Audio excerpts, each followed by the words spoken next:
Here we are again, Hey guys. Frank and Alan. Alan and Frank.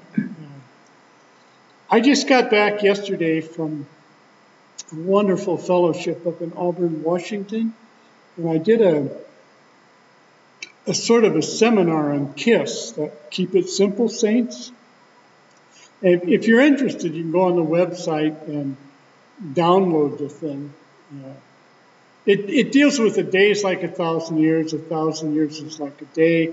We live in a 7,000 year age, the biblical age of man, and that we are now in the seventh millennium, the millennium of rest, the Sabbath millennium, and so on. It's obviously started in some ways, and other ways there's going to be some huge transitions in the critical mass of shifting of government and so on. But anyway, we deal with everything coming out of rest, our identity, warfare, the great day of the wrath of the Lord, and all these issues. To me, it helps me understand better. And Alan's got all kinds of things about this stuff, and he, as a young man, he thinks different than I do, and it's really, I get a lot out of listening to him sharing. One of the questions I have is, as creation gets set free by the revelation of the sons of God, that means our lifespans will increase. It means the fact that God dumbed us down because we were so violent, that has to be restored again. And we have the mind of Christ, and yet we got a corrupted mind still. And I'm wondering how much, like in the increase of our mind, how much of it is false intelligence, like computerized stuff, and how much of it is just the way it is, as God originally intended, and as they had access to their full minds before the flood. So, blah, blah, blah, I go on. What do you think, Alan?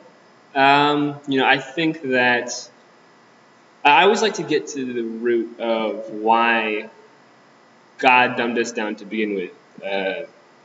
If it's going to be reversed and our mindsets are going to, our minds are going to get bigger and smarter and go back to using 100% capacity of our brain, and if all that's going to happen, it really needs to be some sort of rectifying that leads back to what God's original intention was. So, as Frank had mentioned, God was grieved that we were so violent, and it was very apparent that with the type of brain power we had and the attitude of our hearts, that led to destruction, and it really grieved God to the point where he was willing to cause the flood and wipe out the entire planet and all that, apart from Noah and the eight.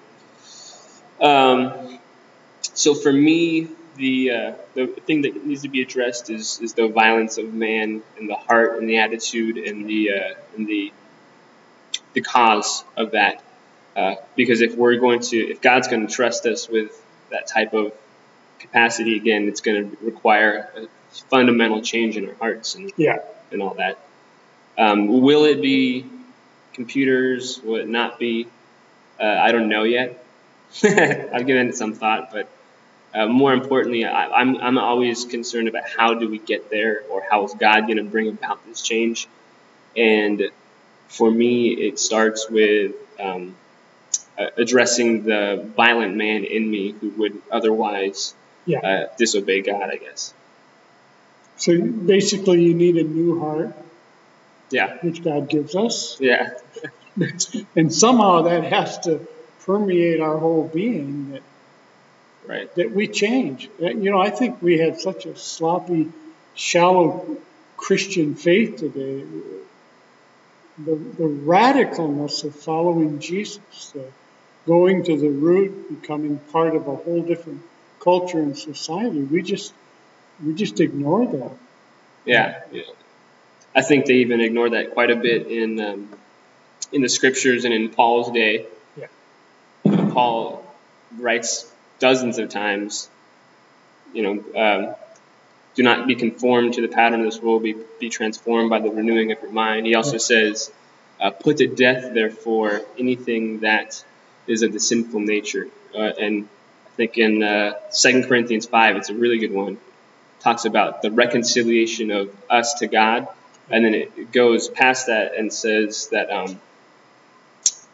that is not how you learned of Christ. You were taught to put off your former way of life, to put to death the misdeeds of the body, and to be made alive and all this stuff. So for me, that's it hits you. You read the scriptures and it changes your heart, and then the how and the practicality and all those things come to place. And